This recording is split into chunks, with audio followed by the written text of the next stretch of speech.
먼저 위에 표제를 읽고 또 전체를 다 읽도록 하겠습니다. 시편 51편입니다. 다윗의 시, 인도자를 따라 부르는 노래.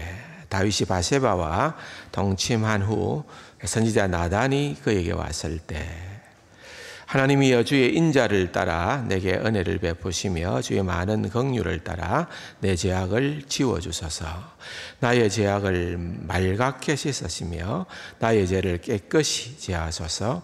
물론 나는 내 죄가를 아오니 내 죄가 항상 내 앞에 있나이다. 내가 주께만 범죄하여 주의 목전에 악을 행하여 싸우니 주께서 말씀하실 때에 의로우시다 하고 주께서 심판하실 때에 순전하시다 하리이다. 내가 죄악 중에서 출생하였으며 어머니가 죄 중에서 나를 잉태하였나이다. 보소서, 주께서는 중심이 진실함을 원하시오니 내게 지혜를 엄밀히 가르치시리이다. 우설초로 나를 정결하게 하소서. 내가 정하리이다.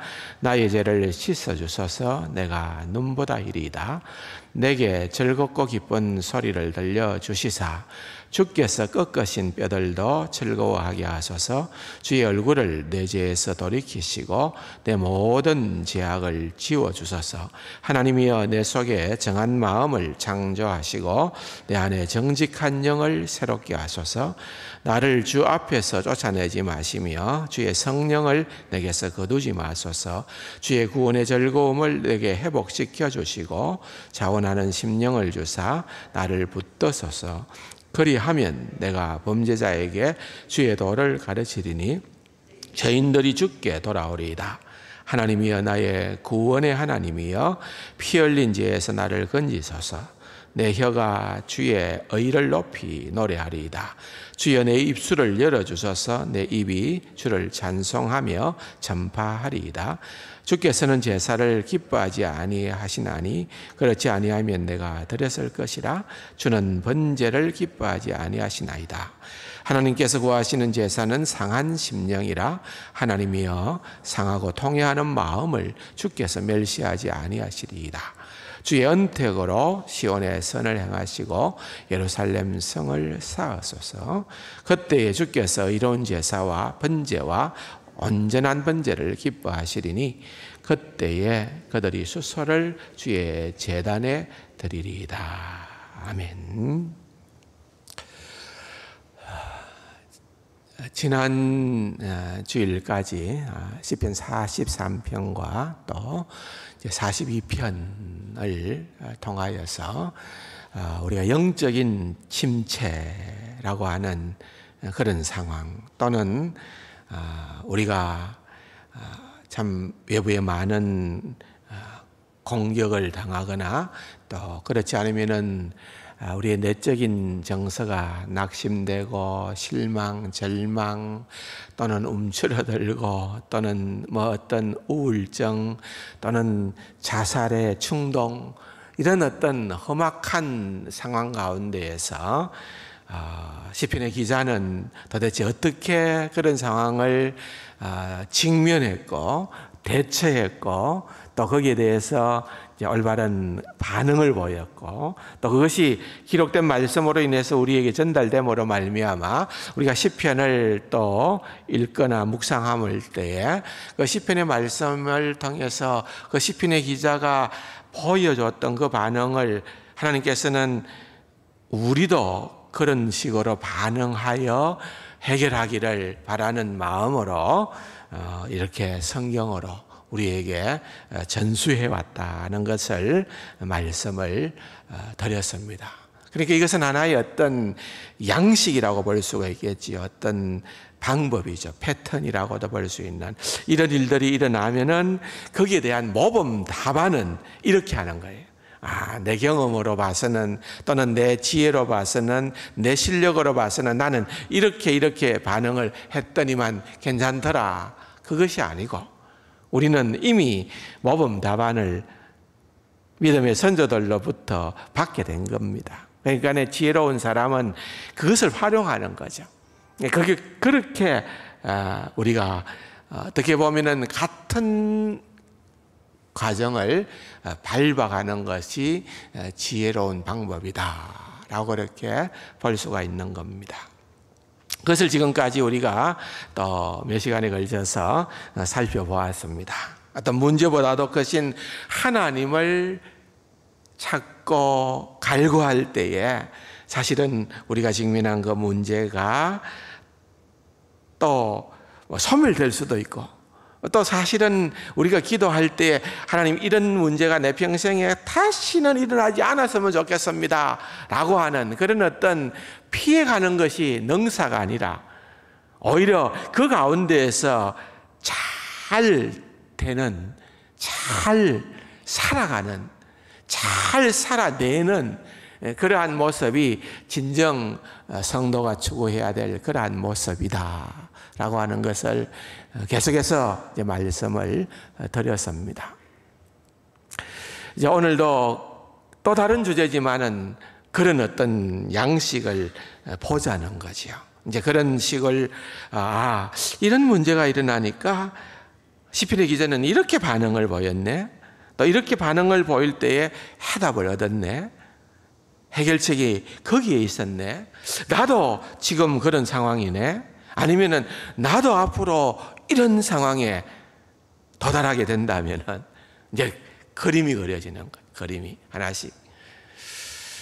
제 문제죠. 오늘 우리가 시편 51편을 통하여서 생각해야 되는 것은 우리가 범죄하게 될 때에, 우리가 죄 가운데 있게 될 때에, 그러면 도대체 어떻게 거기에서 우리는 제대로 된 그런 어떤 해결책을 강구할 수가 있을까? 제 문제라고 생각을 하니까 여러분들 가운데에는 약간의 거부 반응을 가지실 분들이 혹시 있을지 모르겠습니다. 나는 얼마나 경건 생활을, 평생에 나는 죄하고 상관없는 그런 경건 생활, 의로운 생활, 주님께서 기뻐하시는 삶을 살아가기 때문에 나는 그 문제하고는, 그 주제하고는, 또는 그 시편하고는 내하고는 전혀 상관이 없다라고 그렇게 생각할 가능성이 있는 분들이 계시나요? 혹시라도 나의 경건 생활을 통해서 나는 적어도 그 문제하고는 상관이 없다라고 한다면은 그건 아직까지 자신을 너무 모르는 겁니다. 이 지구상에 존재하는 어느 누구도 이 부분에서 자유함을 가진 사람은 없습니다. 내가 의로워서 구원을 얻는 것이 아니라 다른 방도로 우리가 의롭게 되어지고 어렵다 여김을 받게 되고 우리가 구원을 얻게 되는 것이지, 그 부분을 우리가 먼저 알아야 되는 겁니다. 또 어떤 분들은 그렇게 생각하는 것은 아니라 하더라도 이 정도 생각을 할 수 있을런지 모르겠습니다. 나는 십자가를 붙들고 있는데, 또 내가 믿는 한 복음이라고 하는 것은 내 죄의 문제는 내가 아니라 예수께서 다 해결해 주셨는데 나 그렇게 신경 쓸 거 없어, 그렇게 심각하게 생각 안 할 거야. 이 문제도 내가 지금 죄 가운데 있고 또는 앞으로도 짓게 될 그 어떤 죄들도 다 주님께서 다 맡아주신다고 약속하셨기 때문에 나는 그것 때문에 고민하거나 염려하지는 않으리라. 나는 그 문제에 대해서 그냥 가볍게 생각하고 일상적인 내 삶을 살아가겠다. TV도 보고 맛있는 것도 먹고 제가 이런 것들이 나를 더 이상 피곤하지 않도록 나는 살겠다. 여러분, 그것도 뭔가 잘못된 것 같죠? 분명히 아닌 것 같죠? 제 문제는 심각한 부분이 있어요. 또 우리가 잘 처리해야 돼요. 그렇게 호락호락하고 만만한 게 아니에요. 그냥 대충 무시하고 요즘 코로나와 위드 함께 라고 하는 그런 어떤 방식을 자꾸만 얘기들도 많이 합니다만은 죄와 함께 그거 당연하다 생각하고 그렇게 살아가는 것, 그 뭔가 또 좀 우리가 생각해 볼 필요가 있는 부분이 아니겠느냐 생각을 하면서요. 이제 오늘 우리가 성경을 통하여서 이제 또 보다 구체적인 말씀에 대한 내용을 통해서 얻을 수 있는 그런 영적인 교훈은 이제 다음 시간부터 말씀을 드리겠습니다만은, 그러나 큰 그림을 또 먼저 말씀을 드리겠습니다. 이 시편 51편이 우리의 죄 문제를 다루고 있다고 볼 때에 여기에 대해서 우리가 살아가면서 가지는 수많은 그런 어떤 이 영적인 문제, 압박감, 죄책감, 죄의 이런 어떤 부분들에 대해서 우리가 어떤 것을 생각하고 또 어떻게 느끼고 어떻게 반응해야 되느냐, 그냥 내가 본능에 따라서 또는 내 양심에 따라서 반응하고 말 것이냐, 그것이 아니라 원하기는 우리가 성경적으로, 다시 말하면은 시편의 기자가 느꼈던 것처럼 그렇게 우리도 생각하고 그렇게 우리도 느끼고 그렇게 반응하는 것이 가장 지혜로운 방법이다 라고 하는 것을 먼저 말씀을 드리면서 출발을 하려고 생각을 합니다. 그래서 시편이 그냥 어떻게 우리에게 좀 거리가 있는 책이 아니라, 이 시편은 우리에게 정말 늘 함께하는, 시편이 늘 우리와 밀접한 친밀한 그런 어떤 기도문이 되고, 또 지난번에 말씀을 드렸던 것처럼 시편은 사실은 찬양이라 그랬잖아요. 찬송가. 그래서 이 초대교회나 기독교 역사를 보면은 항상 찬송 중에 가장 주된 찬송은 시편 찬송이었습니다. 지금도 이 화란이나 이런 개혁주의 교단을 들어가서 보면은 이 시편 찬송이 굉장히 강력하게 줄을 이루고 있습니다. 왜? 그럴 수밖에 없잖아요.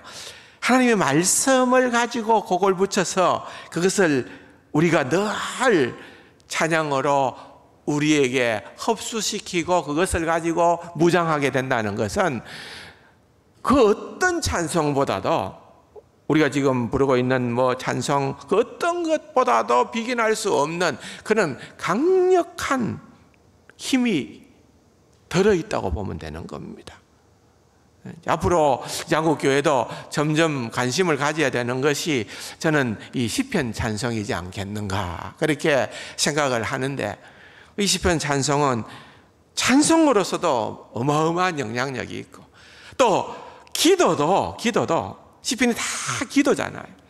기도도 우리가 그냥 막 정말 내뱉는 어떤 기도보다도, 여러분, 시편의 기도는 가장 효율적인 기도가 될 수 있다, 그렇게 생각을 해보면서 점점 이 시편에 친숙해지는, 그래서 우리가 시편을 하나씩 이렇게 좀 다는 못 보겠죠. 그런데 이제 좀 살펴보는 가운데에 시편이 더 내게 가까이 있는 책이 되면은 좋겠다, 그런 생각을 한번 해봅니다.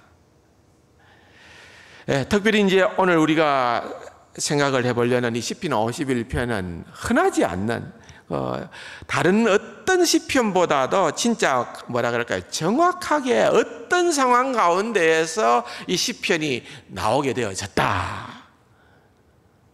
다윗의 시라고 했잖아요. 다윗이 어떤 상황 가운데에서 이 시를 쓰게 되어졌느냐 하는 것을 우리에게 아주 정확하게 알려주고 있는 것이 바로 시편 51편입니다.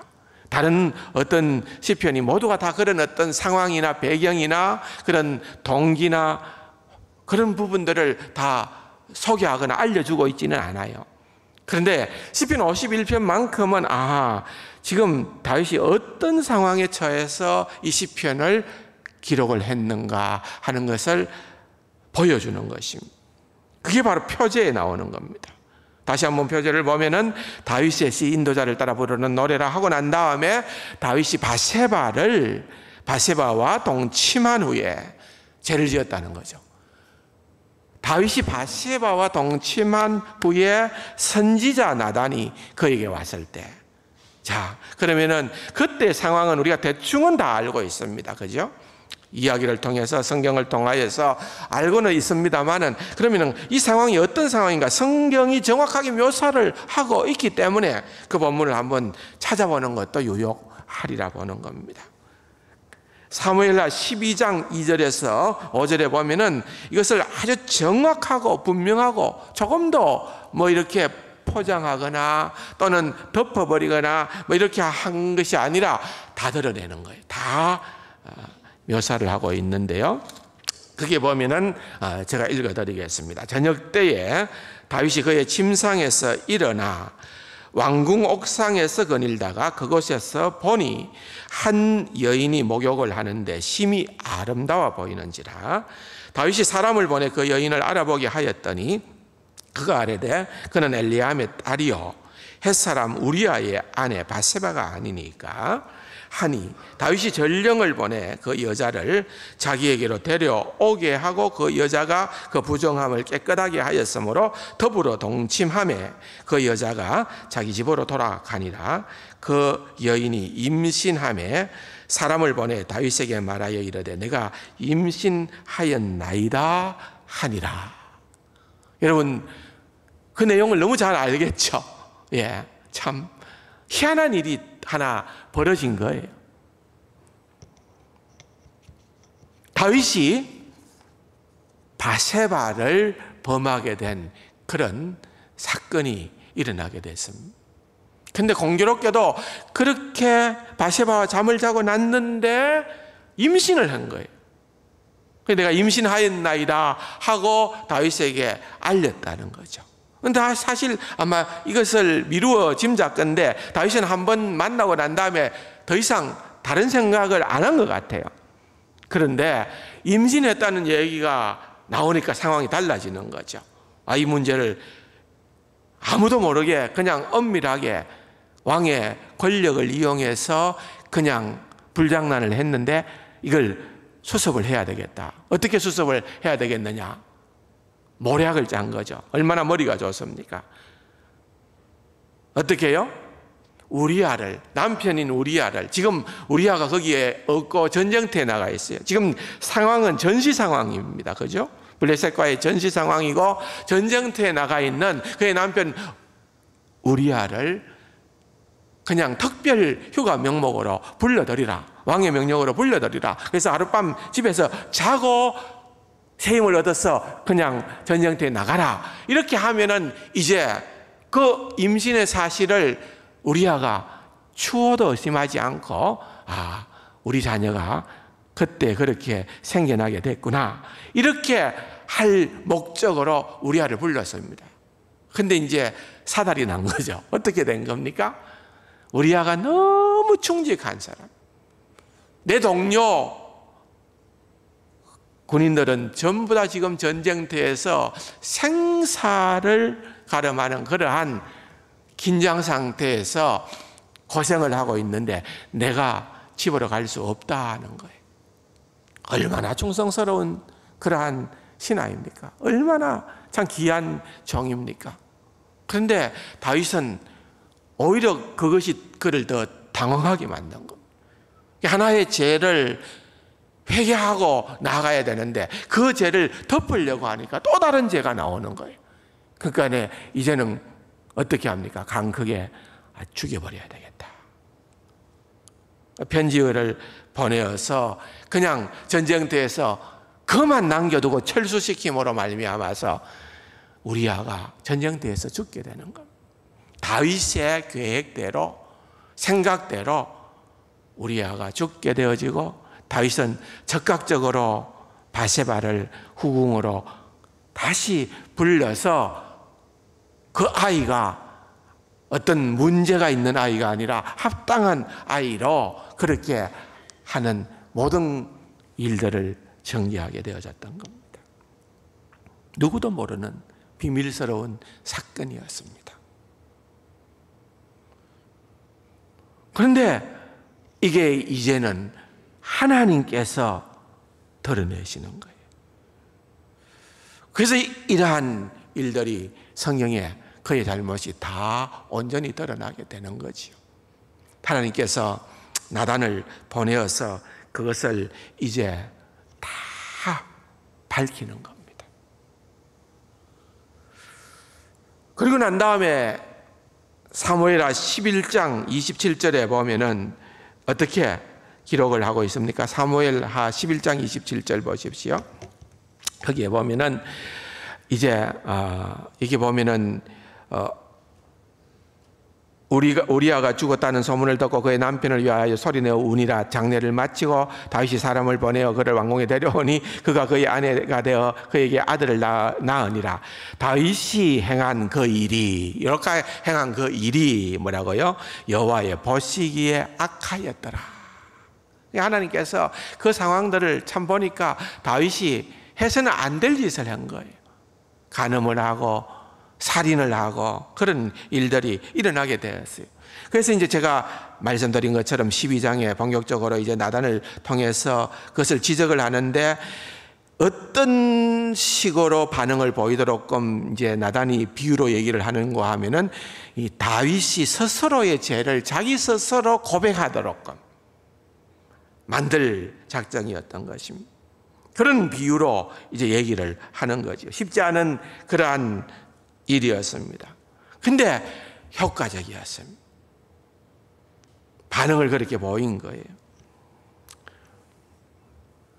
나단이 당신이 바로 그 사람이라.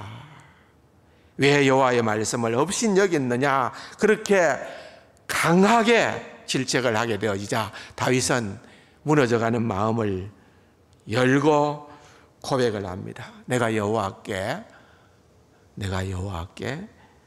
죄를 범하였노라. 계속되어지는 말씀을 보면은 이제 그렇게 나옵니다. 내가 여호와께 죄를 범하였노라. 얼마나 무시무시한 죄를 지었습니까? 간음죄에다가 살인죄에다가 거짓말에 음모에 또 장차 무슨 죄가 있나요? 장차 태어날 그 어린 아기의 죽음까지도 그것이 다 다윗으로부터 비롯되어졌다는 그러한 얘기를 듣게 되어지니까 다윗이 어떻게 합니까? 내가 잘못했습니다. 내가 여호와께 죄를 범하였습니다. 그렇게 얘기를 하는 장면이 나오지요. 이 본문이 굉장히 중요한 본문이라서 한번 또 보겠습니다. 12장 사무엘하 12장 13절에 보면은 이렇게 나옵니다. 다윗이 나단에게 이르되 내가 여호와께 죄를 범하였노라 그랬죠. 내가 여호와께 죄를 범하였노라 하매 나단이 다윗에게 말하되 여호와께서도 당신의 죄를 사하셨나니 당신은 죽지 아니하려니와. 이게 무슨 말입니까? 내가 여호와께 죄를 범했습니다. 그 죄는 어떤 죄입니까? 진짜 엄청난 죄입니다. 엄청난 죄입니다. 그죠?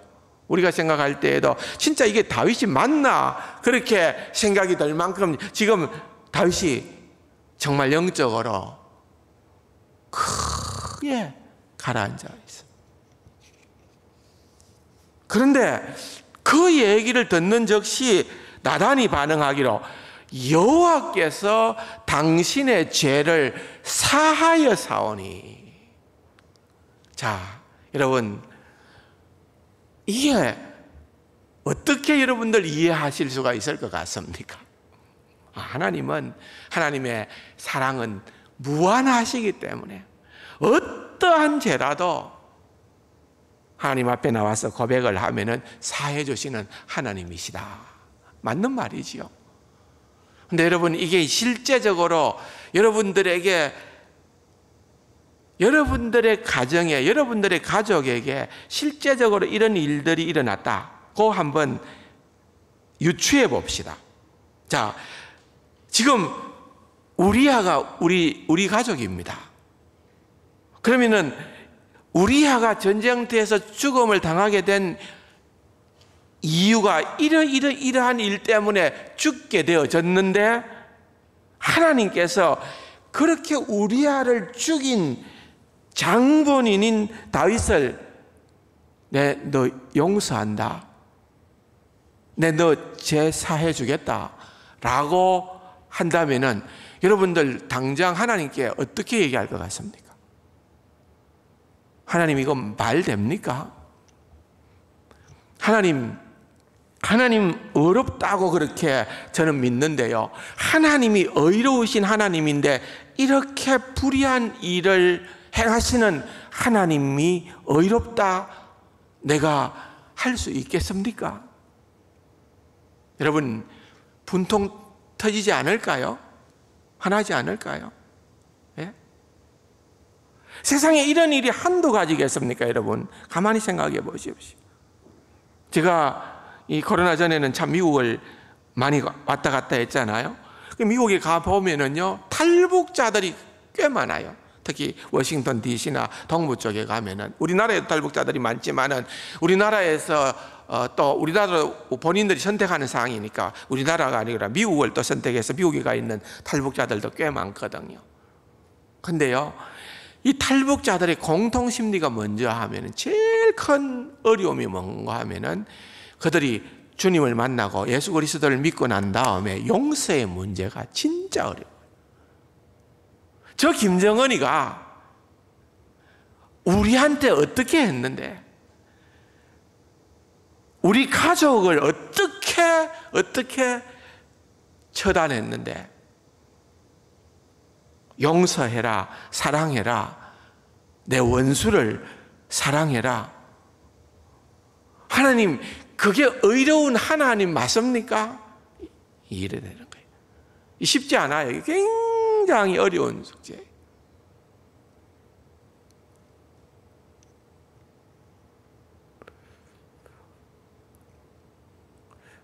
오늘 말씀드리고자 하는 핵심은 바로 이 점이라고 보면 됩니다.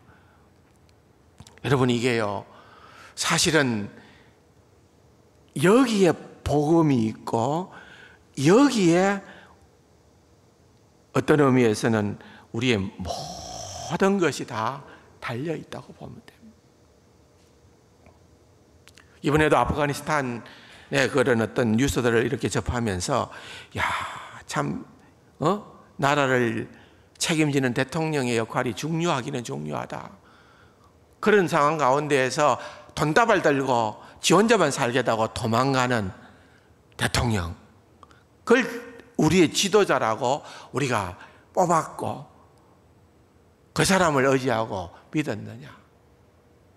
남겨진 사람들이 수많은 그러한, 참 진짜 그 비행기에 매달려서, 그게 매달린다는 게 가능찮은 일입니까? 그 비행기가 떠면은 공중에서 다 떨어져 죽을 텐데, 그걸 뻔히 알면서도 그렇게 매달릴 수밖에 없는 그런 절박함, 그런 상황들을 우리가 영상을 통해서 보면서, 와, 그런.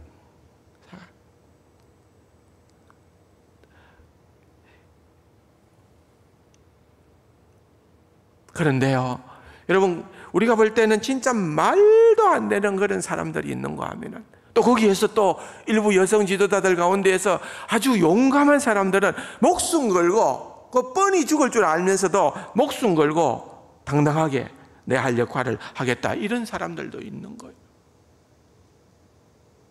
그 엉터리 같은 사람들, 이런 부당한 사람들. 그런데 대표적인 인물이 지금 이 순간만큼은 다윗이라는 거예요. 다윗이 내가 범죄했고 내가 이런 형편없는 자다 그러는데 하나님은 용서했다. 그냥 넘어가겠다는 거예요. 이 도대체 이게 말이 되냐? 이게 하나님의 의로우심하고 이걸 그냥 넘긴다는 거하고, 이거 어떻게 우리가 생각을 해야 되느냐, 그 말입니다. 하나님이 어려우시다면 어떻게 그냥 넘길 수가 있느냐는 거예요.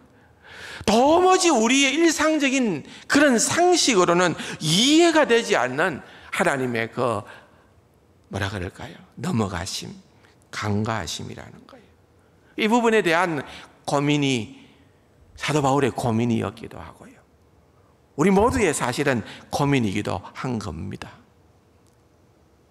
그런데 결론은 사도 바울이 이 부분을 우리에게 바른 해결책으로 보여주고 있습니다. 어떤 의미에서는 시편과 우리 주님과의 관계성이나 구약성경과 우리 주님과의 관계성에 있어서 최고로 중요한, 성경 가운데서 제일로 중요하다고 볼 수 있는 그러한 사도 바울의 전언이 무엇인가 하면 로마서 3장에 나오는 말씀입니다.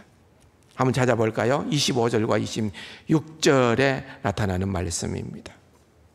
로마서 3장 25절입니다. 이 예수를, 잘 보세요. 이 예수를 하나님이 그의 피로서 믿음으로 말미암는 화목 제물로 세우셨으니 이는 하나님께서 길이 참으시는 중에 전에 지은 죄를 간과하심으로 자기의 의로우심을 나타내려 하심이다 그랬습니다. 여러분, 이 말씀이 뭔가 하면은 이 진짜 하나님이 어렵다 하는 것하고 하나님이 그냥 넘어간다는 것하고 이건 도무지 매칭이 안 되고 연결이 안 되고 이거는 있을 수가 없는, 우리의 상식으로는 도무지 수용 불가능한 그러한 일인데, 거기에 이 일들이 진짜 절묘하고 이 정말 기독교의 신비, 복음의 신비로 그렇게 할 수밖에 없는 것은 여기에 십자가가 들어간다는 거예요.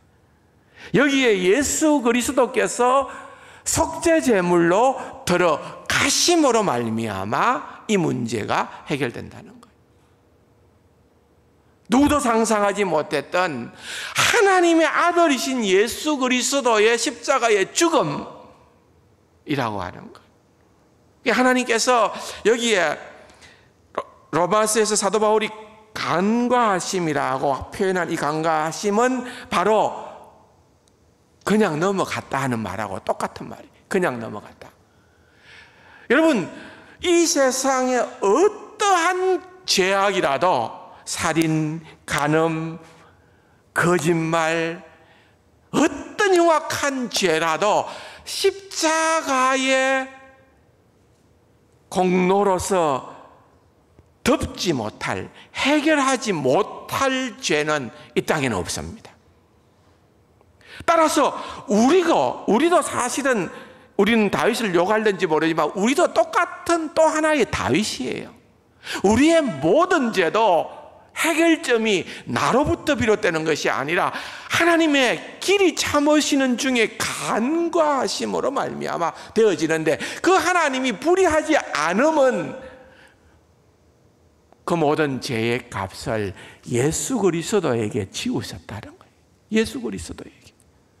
예수 그리스도께서 죄 없으신 그분께서, 하나님의 아들 되신 그분께서 우리의 죄, 인류의 죄, 다윗의 죄, 모든 죄를 다 담당하시고 십자가에 죽으심으로 말미암아 우리의 죄를 하나님이 간과하심으로, 그냥 넘어가심으로 우리를 의롭게 하셨다. 여러분, 이게 복음입니다. 이게 기독교의 핵심입니다. 이것이 아니면 기독교는 끝입니다. 여러분, 그 무엇도 이것을 대신할 수가 없습니다. 그 무엇도 여기에 더 무엇을 보탤 수 없습니다. 우리가 지금까지 오랫동안 공부했던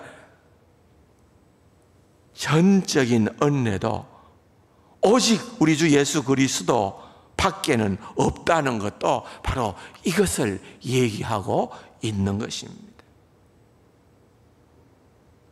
사랑하는 성도 여러분,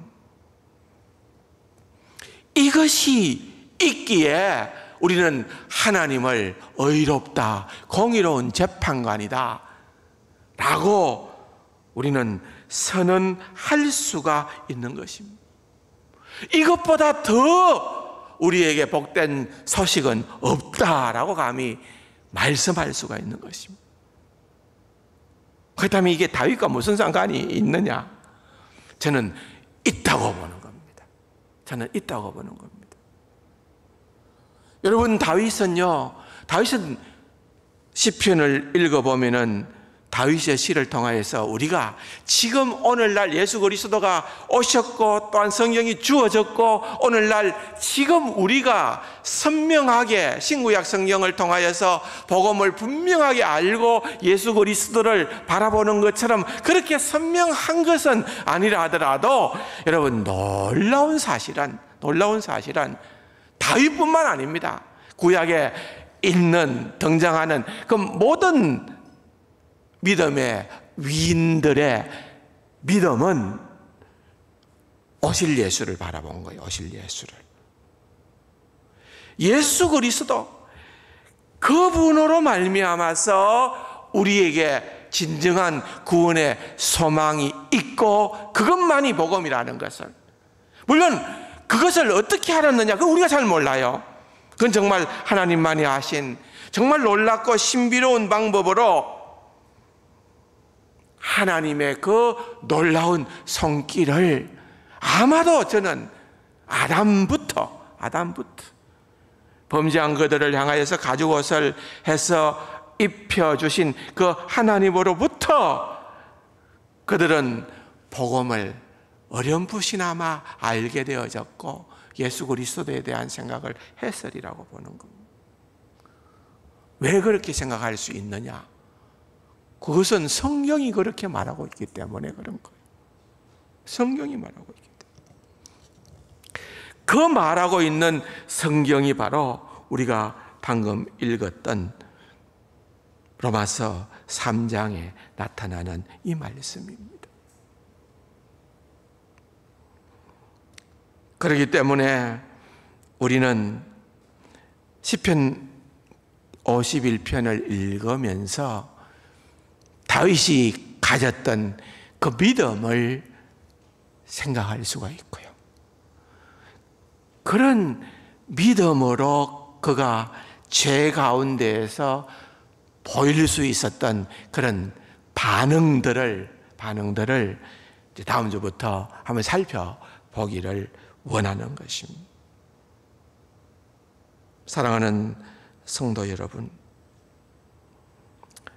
그러므로 우리에게도 오늘 이것이 절대적으로 필요한 것이 아닐까. 성경을 읽어볼 때에, 특별히 시편을 읽어볼 때에 여러분, 그 놀라운 하나님의 은혜의 역사들이 이제 펼쳐지고 또 이제는 그들보다도 더 월등하게 나은 완전한 계시를 가지고 있는 우리들은 성령님의 도우심으로 그 시편의 그 모든 문장과 그러한 단어들이 선명하게 우리에게 와닿을 수 있도록 하나님께서 은혜를 주시는데, 그 머리로 깨닫게 되어지는 그 객관적인 진리가 그것으로 머무르는 것이 아니라 우리에게 있어서 주관적인 경험의 요소로 자리매김을 해야 된다는 거예요. 아, 그렇구나 믿을만 하다라고 끝나는 것이 아니라 우리의 일상생활을 통하여서 그것이 내 것이 되는, 다윗의 경험이 나의 경험이 되는, 다윗이 고백했던 그 시편의 고백이 내 입술의 주관적 고백으로 다시금 재해석되어질 수 있는 그 은혜가 우리 모두에게는 있어져야 한다, 그 말입니다. 그렇게 될 때에 시편이 제대로 된 시편으로 우리에게 맴돌게 되리라고 확신하는 것입니다. 그런 기대와 소망을 가지고 시편을 대하고, 시편 51편을 대하고 다윗을 생각하는 사랑하는 우리 세간 가족들이 다 될 수 있기를 주님의 이름으로 축원합니다. 좋으신 아버지 하나님, 말씀을 통하여 우리에게 주신 복음의 풍성한 비밀을 깨달아 알 수 있는 귀하고 복된 우리 세간 가족들 되게 하여 주옵소서. 예수님의 이름으로 감사기도 드립니다. 아멘.